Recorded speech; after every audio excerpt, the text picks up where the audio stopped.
When Neil's at the farm and is asking to spend the night, Uncle Jesse says, sure. And then he makes a joke. I think I know what he means here. You a farmer? Yeah, chicken farm over in Clarion County. Oh, well, good. Is it all right with you if he spends the night? Well, of course, but friends of ours don't sleep in the barn. You can have the boys' room. But no sleepwalking. What? Yeah, no late night hanky-panky. Oh, is that what he was talking about? Okay, that seems to make sense. The big mix-up. Here?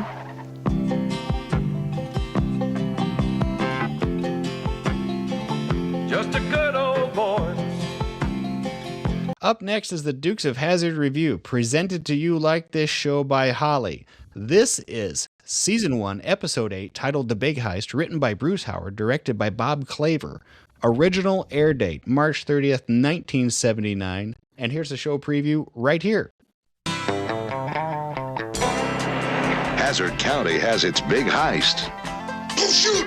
Stick him up and don't move. Get him up, boss. I already did. That's the Duke boys. Where's your car and where's the money? Wait, get us! Come. Is it all right with you if he spends the night? Oh, well. You all hang around for the big mix-up.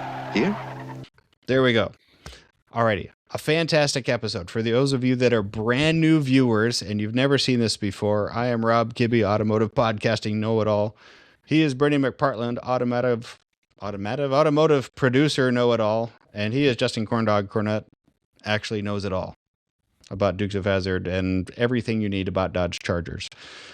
This show features reviews of the Dukes of Hazzard. We have done all 7 seasons on our audio podcast, which you can find in the links below. But today we are bringing to you this episode on the YouTubes. Let's get into it. IMDb summary says, embedded farmer Neil Bishop gets revenge on Boss Hogg for apparently defrauding him by stealing his illegal liquor money. When Bishop's car is towed away, he jumps into the General Lee, thus implicating Bo and Luke. When Uncle Jesse learns what's going on, he assists Bishop with a scheme to convince Boss to return the money. That's pretty good. Very comprehensive. We really don't need to do anything else. We don't. Okay. It's been great. Yeah. Have a good week. Guys. Yeah. Subscribe below. We'll see. No, we're not doing No. that. The more we go, the more subscribers we get, the more money we make. Oh, okay. Well, let's keep going. DVD summary. Yes, you can still buy DVDs. They're outstanding. DVD summary says, Bo and Luke, robbers, ? That accusation is like going to a church shirtless. It don't feel right. That's a line from the show. I think it is. But if the Dukes didn't pull off the heist, who was in the General when it roared away from the crime scene? Okay, that's good. These they started off season a lot one of effort into it. Season 1 DVDs have better summaries. They get worse. By like season 7, it's like Bo and Luke get accused of a crime they didn't do. Bo and Luke have a finger-licking good time. It's just some All southern shucks. Burn a little summary music here. Here's my summary. We needed a Dukes of Hazzard episode to run for Easter, and we're reviewing season 1. And in this episode, a chicken farmer robs Boss Hogg in order to take back what's owed him from fraudulent dealings. So here's my line of thinking. Chickens lay eggs. Eggs are what you die at Easter. Bunnies deliver them. Christ is risen indeed. Bingo! Easter I was episode. wondering how you came up with this being a Easter episode. Because it's far from it, but that makes perfect sense. Wait till we get to the Easter candy review. Farmer Neil Bishop robs Boss Hogg at gunpoint. But Boss thinks it's actually Bo Duke, because when Farmer Neil makes his escape, he jumps into the very first car passing by, which just happens to be the General Lee. Neil steals the General. Daisy falls in love with Neil. She offers to let him stay in their barn. Yeah. Uncle Jesse makes a joke I'm pretty sure is inappropriate. Bo says a word you can't say anymore, Bern. Not the N-word, the M-word. M-word, yeah. Neil then confesses, the Dukes help him right the wrongs, and Roscoe sees Daisy do something we've never seen on TV before. Ever. Hello. And let's be clear, he sleeps in the barn, not her barn. He doesn't end up sleeping in the barn at all. That's true. The General Lee goes on 2 wheels in this episode, Bern. That's what I'm talking about. And Daisy's the one to do it. I give this episode 7.5 dogs, but due to the season 1 charm, I'm going to go 8 dog. I like this episode. That's the summary. I really enjoy this part of season 1. I like the California stuff. Yeah. I like all the B-roll because all the B-roll for the most part is brand new.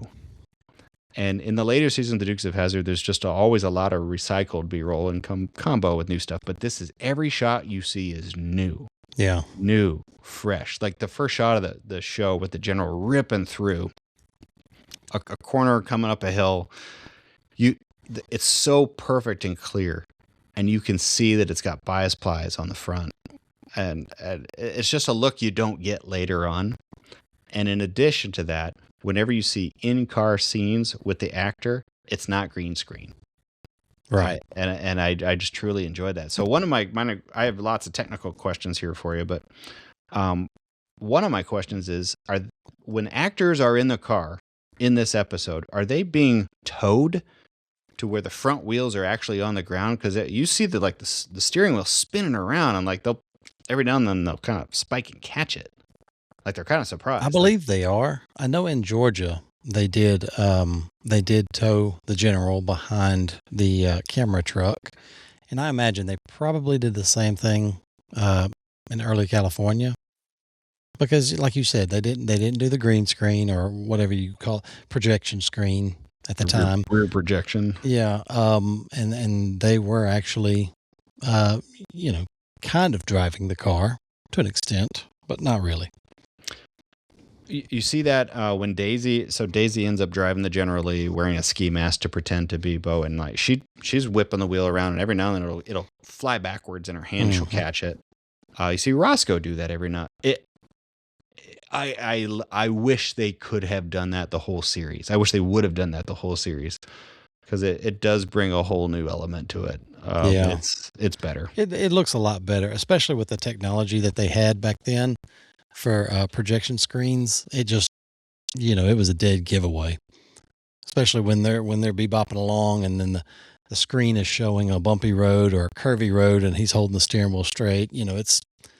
It's not nearly as good as it is today, or could be back then. I don't think you ever caught the General Lee doing this, but you did catch it with other cars when they were doing rear projection. If the car were an automatic, a column shift automatic, many, many times that column shift automatic would be in park. Mm-hmm. Visible. Yeah. It's all the way up there at the top. Very, very painful. So the episode genesis is this. There's a farmer that made a deal with Boss Hogg. The farmer got sold some defective equipment. He got sold an incubator that cooks chicken eggs instead of incubates them. Yeah. He got sold a tractor that really doesn't run. And he decides to rob Boss Hogg to get back what's owed him. And he kind of makes a desperate move like that. He robs Boss Hogg at gunpoint, but the gun in this case was a screwdriver he had in his pocket, because you're supposed to be convinced that this guy is kind of down on his luck, sheepish, and that he would never actually harm someone. Right.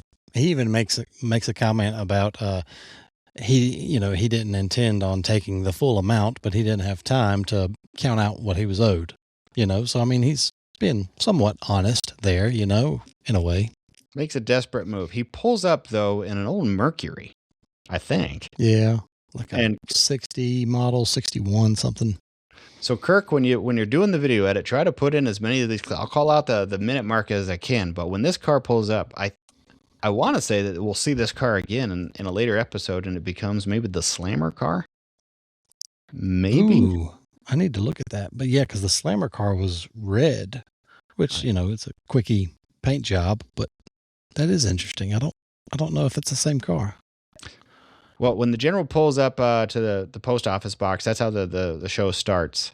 And Bo has to get out of the car. Luke has to be in the car alone, so that when Neil runs out and jumps in the General, Boss Hogg witnesses this, and he sees what he thinks is Bo jumping in the General Lee, driven by Luke. And Bo is doing something that you often don't see anymore. Well, you don't see back then, but you see now all the time. He's buying something in the mail. I still think you're crazy, Bo. Buying mail order boots. Well, you can't beat the price for genuine leather. Now, you felt that swatch they sent me. Was that real or not? So's my wallet. That doesn't mean it's gonna fit my feet. Today, in 2026, most of us buy our clothes online. Yeah. Shoes included.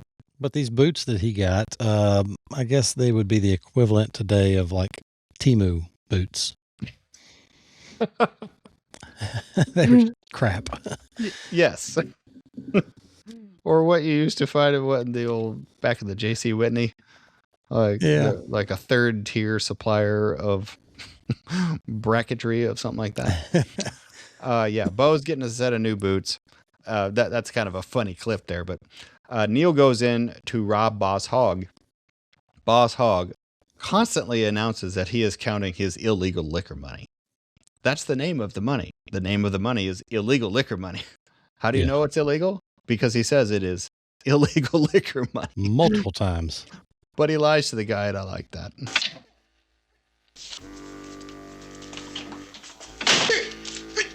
Don't shoot! Don't shoot! If it's money you're after, forget it. I never keep any money in my office. Except a few pennies for my poor mama's operation. And that's the truth. I swear it on my mama's grave. Swear to my mama's grave. This is for her operation. He can't help but lie, right, Bern? Wait. Earlier, his mom... She was dead. Was cremated. She was in an urn. She doesn't have a grave. Well, how do we know? I don't know. That's I think interesting. Boss Hogg's a liar. No. I think he is. Neil ends up stealing the General Lee from Bo and Luke, but he offers to fill it up and get it washed. He is typically not a crook. He's just a man making some desperate moves. He then goes to the boar's nest where Daisy immediately falls in love with him. Yeah, it didn't take much at all. No, this happens. This happens often. And she offers to have him come back to their house and stay in the barn. Fine. We'll get back to that. The actor, Neil Bishop, is played by handsome, charming, and amiable Everyman character actor Frederick West McCarran from Butler, Pennsylvania. McCarran acted in numerous stage productions while a student at Butler Area High School. He had a subsequent career in film and television. He married his wife, Lisa Hogan, in December of 1982. He was in numerous television commercials for Dick's Sporting Goods, TV spots for PNC, PPG, Comcast, and Builders Surplus. He was in some films. He was with the Ringling Brothers in Barnum and Bailey Clown College in Venice, Florida. Really? He died early, age 55 in July of 2006 from colon cancer, unfortunately. Oh. And if you go look at his IMDb, he has a friendly face. He is a well-cast person for this role. You believe that he's not an evil man. Yeah, he's just a good guy. But he is a pretty good desperate man.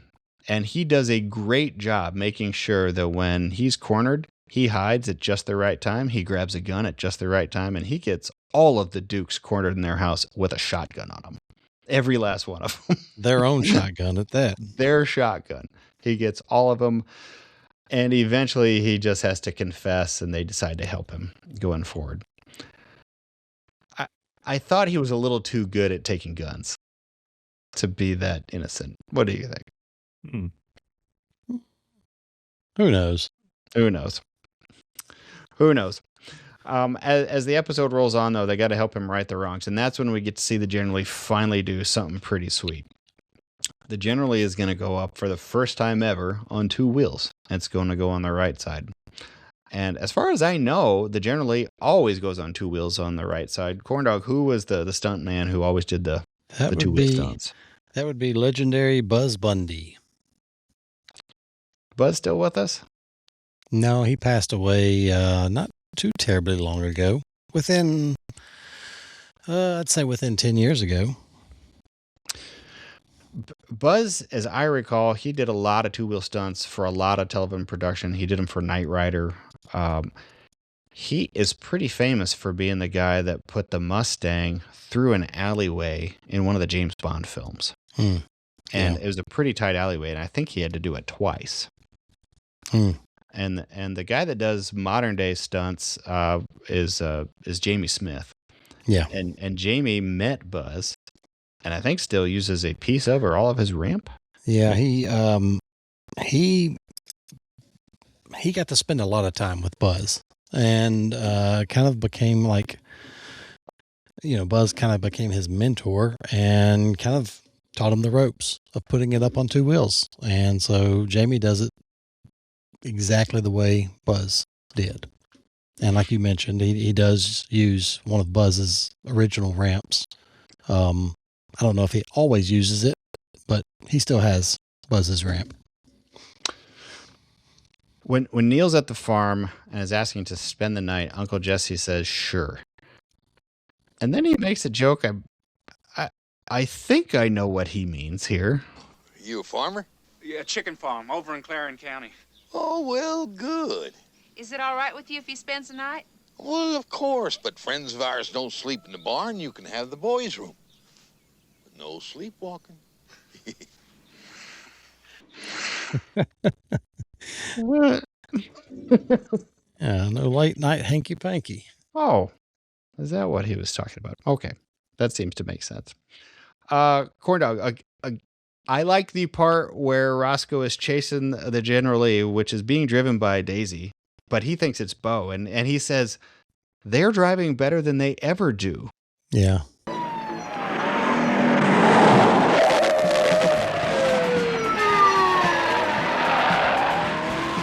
They're driving better than you.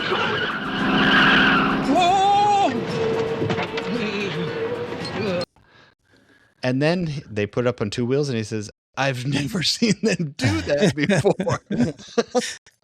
And it was a long two-wheel stunt. I don't know if they, if they had to do this a couple times or what, but on screen it was longer than it usually is. Bo ends up taking the place of Neil, and he runs into Rob Boss again. Only this time, instead of robbing Boss Hogg, he returns the money that Neil stole. And they get a revenue agent from the previous days to come in and catch Boss Hogg with all of this illegal liquor money. Mm-hmm. And that's how they end up righting all the wrongs. And that's how the episode ends. But the remarkable thing about this episode from a stunt perspective, I don't think there's even a jump in here. But there is this two-wheel stunt, and this is what Roscoe says. How they do that? I could do that if I didn't want to scuff my hubcaps. Now, don't you wish they had a ride like that in Disneyland? Dang. I ain't never seen them do that. Don't make no difference. Get you. Dang. Now, while he's doing that, Kirk, that's at the 42-minute mark, like the wheels whipping around in Roscoe's head, like he just can't believe it. How many General Lees are using this episode? The one that pulls up at the beginning is weird. The roll bars cut it in half. Yeah, it's I don't know what the deal is with that. But it's one of the 68s from Georgia, I believe. And it has the full, not full cage, but the down pipes that go towards the rear seat, or the down bars, I guess you'd call it, at an angle. But yeah, I imagine it's probably maybe three cars in this episode, because it really wasn't like overly saturated with stunts. And like you mentioned, I don't recall any jumps on this episode. Mm-hmm. But yeah. I like a lot of the lack of production value in here. When Roscoe has fairly caught the Dukes, halfway through the episode, he brings them into town. He's got to put gas in his car. He pulls up to Cooter's garage. In the rear is the Warner Brothers soundstage. All of it. Yeah, you can see the art, the dome. What do you call that? The studio where it's the rounded roof line. Mm-hmm. Yeah, you see all of that. When Bo is robbing Boss Hogg, he's wearing a ski mask, and he is a goofy looking guy in a ski mask. But what he sounds like there is what John Schneider sounds like. When John Schneider is not acting and saying Southern words with a bit of an accent, that's what he sounds like. Yeah. He has a much deeper, more well-rounded vocabulary. Like he's a very kind of eloquent speaker. Yeah, well spoken. Right. Yeah. Other than all of those items, I don't have anything else remarkable about this episode. One of my favorite things from this episode, and I don't really recall them ever doing this bit, a long drawn out bit, in any other episode, but it's when they put Enos up on the, tie him to the chair and hang him on the wall. Oh yeah. For whatever reason, I love that bit. And, like Roscoe comes in and he's talking like, where's Enos? Where is he? I'm going to hanging him up like a side of beef. Yeah, or something. And he's in the background. You can see him. He's nodding and he's like carrying on a own conversation with him. And then Boss Hogg comes in and he says, man, you figure someone would be hanging around up here, everybody's gone. And it was a multi-scene bit. And I don't really remember them doing that any other time, but I really love that little bit of comedy. That's the beauty of good writing right there. The beauty of it. I think they reference the Dukes of Hazzard is typically a standalone show. An episode is all by itself. You don't need any background context. They don't do a lot of story arcs. I think they reference Enos hanging on the wall, though, in at least one or two more episodes throughout the years. I don't remember which episodes it was, but they do go back and reference that time that they tied him up and hung him on the wall. The town square is featured pretty prolifically in here. From the Warner Brothers website, that's called Midwest Street, can become any town USA. It is from a lot of productions: The Music Man, Rebel Without a Cause, Dukes of Hazzard, Gilmore Girls, Pretty Little Liars, and Grease Live. Midwest Street is the largest backlot at Warner Brothers. Oh, you can have Hollywood weddings there. Wow. The Gilmore Girls could be Flower Girls.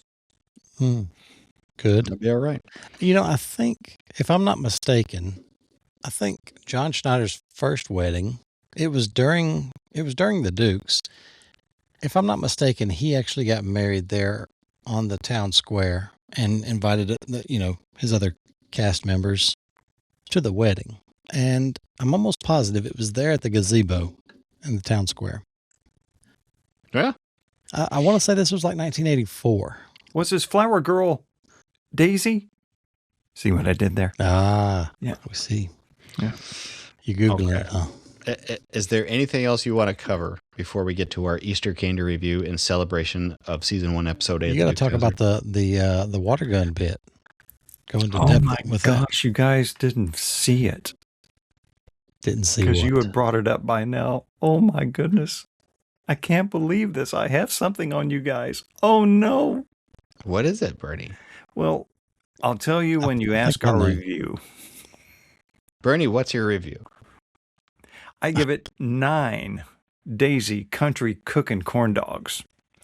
Because also in the show, Bo's hobble makes him wobble without a girl around, while Daisy makes him outlaw room and walks right past the boom boom room. The thief's out of luck, the cash is in the truck, and General Lee is on the lam.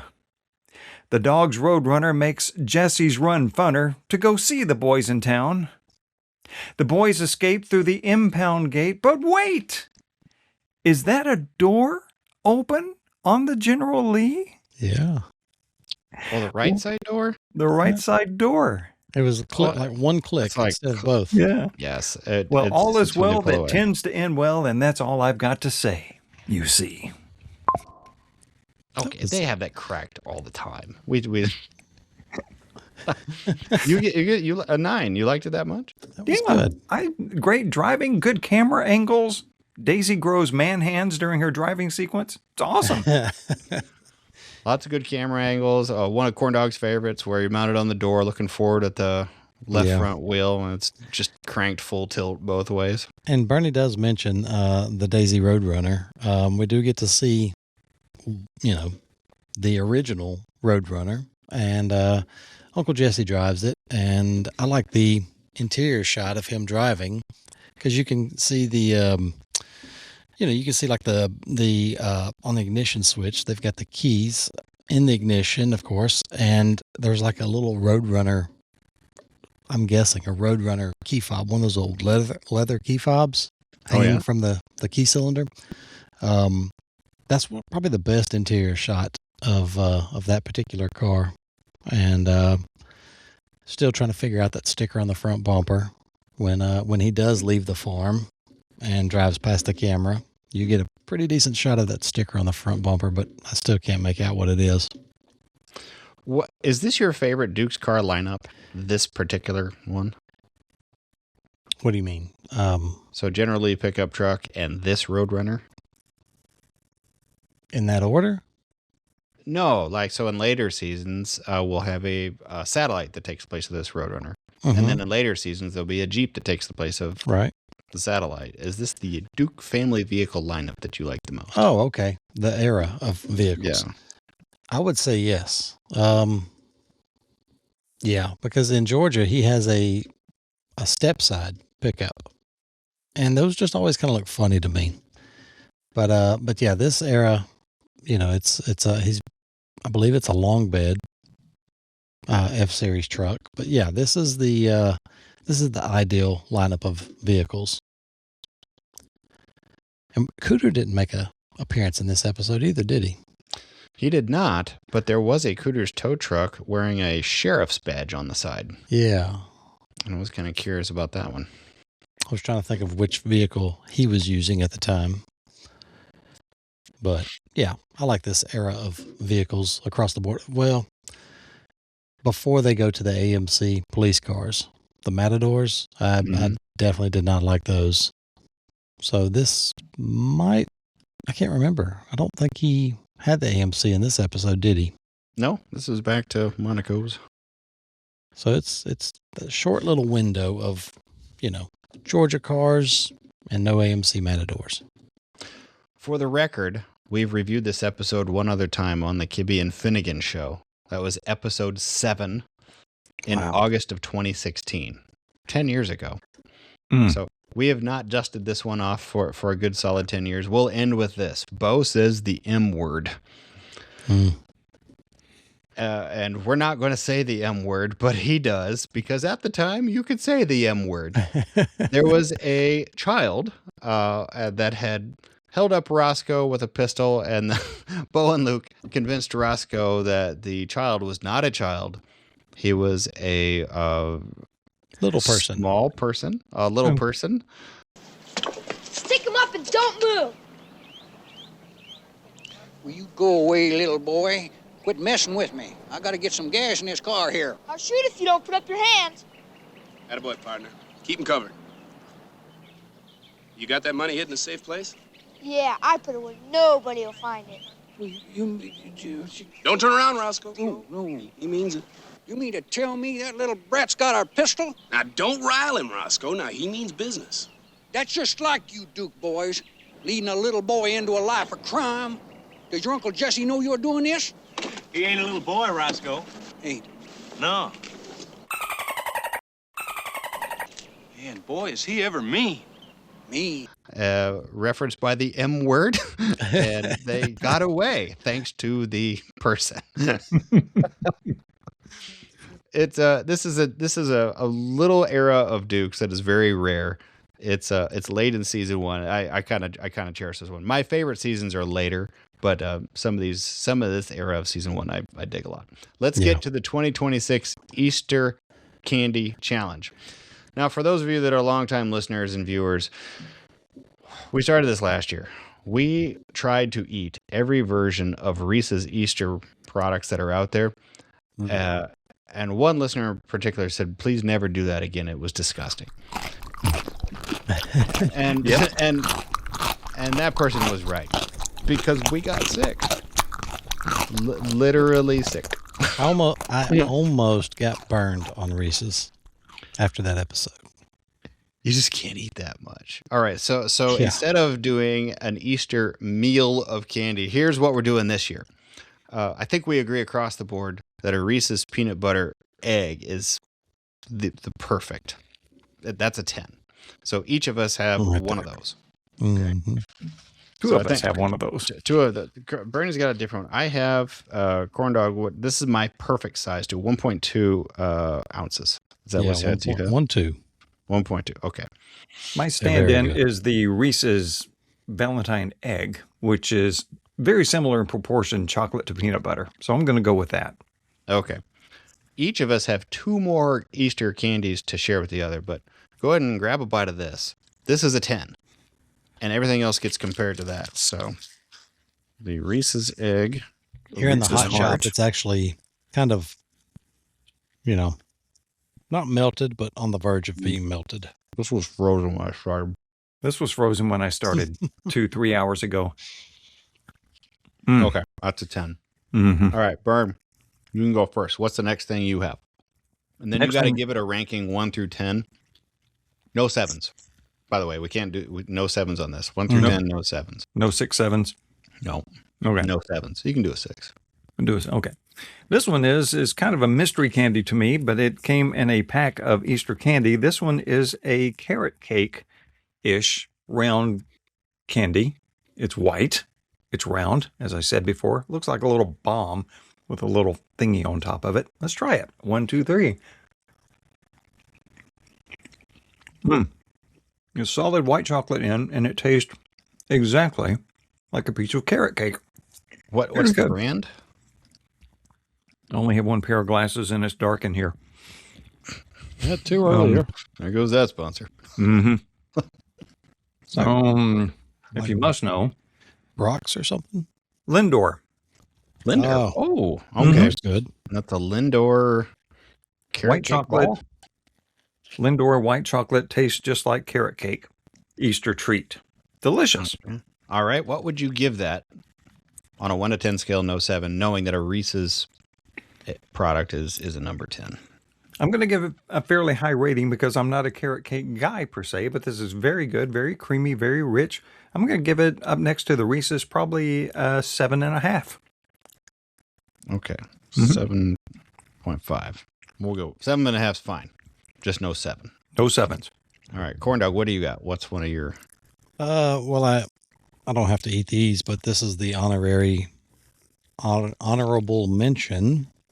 Reese's Pieces in the little, what do you call it? A little carrot bag. Carrot packaging.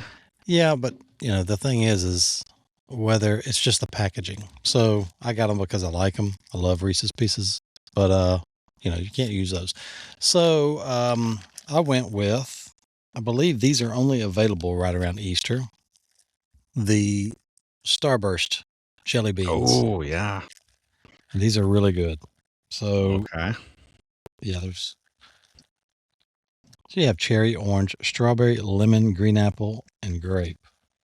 So looks like I've got a couple grapes and red one. These are pretty good. I've had them before. They usually don't last very long here at the house. Not gonna last long either right now. No. These are... All right, I'm going to give this. We had another one here at the house, and I think it was just like red. Maybe they were Valentine. Yeah, they have them during Valentine as well. They're like strawberry and cherry only, but this one has the mixture of different flavors. So I give it, they are good, but relative 8. to the Reese's egg. All right, so yeah, maybe 8. an 8. 8? Okay. 8. Wow. We had a bag of those. They didn't even make it to this recording. They went away. Okay, next up here, I have a Reese's mini egg. Not Reese's. Cadbury mini egg. Mm-hmm. And these are, I like the size of a peanut M&M. Yeah.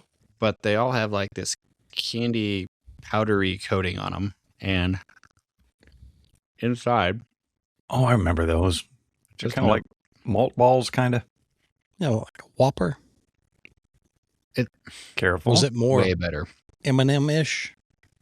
No, it's total chocolate inside. These, I will admit that I love these.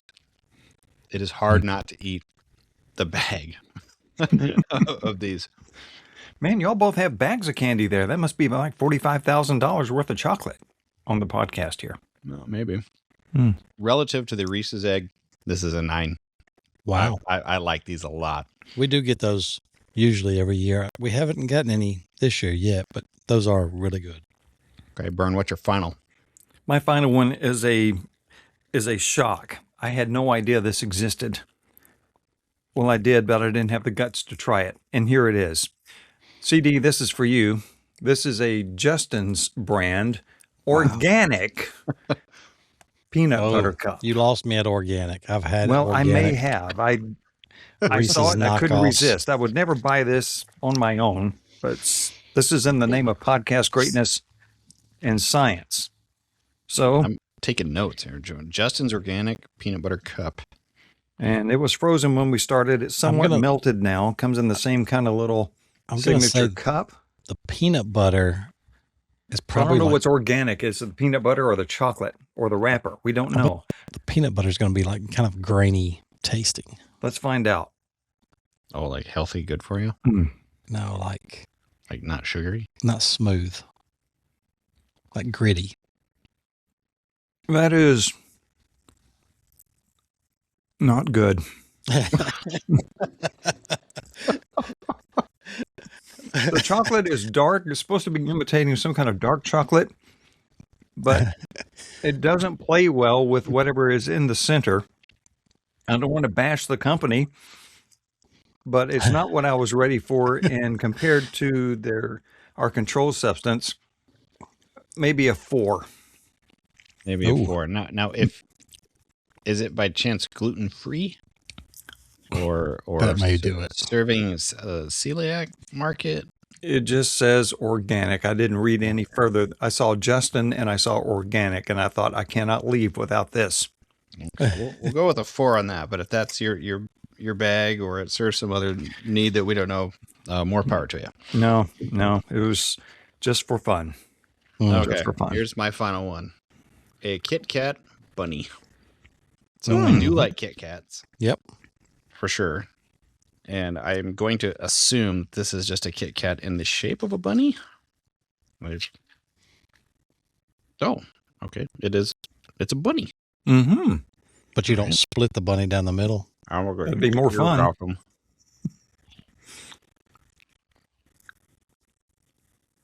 It's a giant Kit Kat. Yeah. That's pretty good. A jumbo Kit Kat. What ranking? The thing is, it's different than eating both Kit Kat. You know how Kit Kat comes in 2 So strips? is it a solid wafer? Yeah. Okay. So that means it's a bit too much wafer, right? Wafer? Yeah. Darn near killed her. This is good, but I'd probably rather have 2 individual Kit Kat sticks. Yeah, because then you get more chocolate. I if I could give 7, I would, but I can't. So I'm gonna go with 6.5. Okay. Like Bernie, I've got something I figured I'd give a try. So my favorite cookie is Oreo, but my least favorite chocolate is dark chocolate. So I've got this Oreo bunny. Oh my! So what does it say in the corner? Dark chocolate. Dark chocolatey shell filled with Oreo cookie pieces and cream. So. Wow, that's Cavity City right there. So I'm going to give it a try because, like I said, I'm not a fan of dark chocolate, but I love Oreos. So I'm going to, it's kind of creamy filling. Mm-hmm. Mayonnaise. Is it gooey? Mm-hmm. Kind of like caramel consistency. I'm finishing up the rest of my organic cup here, and the more you eat it, the more it's like it's a bunny painting the inside of your mouth with this thick stuff, which it sticks to everything. Okay. The dark chocolate is not bad. All right. If that's what it is. But it's the filling is creamy, but it also has little chunks of cookie. Mm-hmm. I can't give it a 7. It's not enough Oreo-ish flavor. Is it the Oreo fluff in a cookie, or is it different? I think if you put a regular Oreo in a blender, kind of like a Sonic Blast, sort of, but And not, some apple juice and maybe some kale extract. I'm going to say it's maybe the double stuff Oreo, but with one of the cookies. So you've been stuffed all right. Yeah, so it's a lot of marshmallowy. It doesn't have enough Oreo flavor, so I'll give it a 6. Okay, 6. But it is good, though. I will eventually eat the whole thing. Not tonight, but it goes in the fridge. I'll come back later. Okay. In a public service to our audience. So first of all, happy Easter. Second of all, of the 3 pieces that we came here to, I ate all of mine. My teeth hurt and I'm full. Pansy. We did the right thing this time. Mm-hmm. I'm satisfactorily full. Yeah, because I had a really large Reese's egg last year, and it made me miserably sick. Well, what I intended to do, not knowing that this was going to be at the end of the show rather than most of the middle of the show like it was last year, I was going to have a hot cup of coffee here and use that to clear the palate between samplings. And maybe that's a goal for next year now, to make sure that you get a clean taste palate, to make sure that you're being fair. Yeah. There's nothing better than an ice cold Diet Coke and a frozen 1.2 ounce Reese's egg. That's pretty high on the list. Yeah. That is a wonderful thing. No, anything chocolate, you need milk. Really?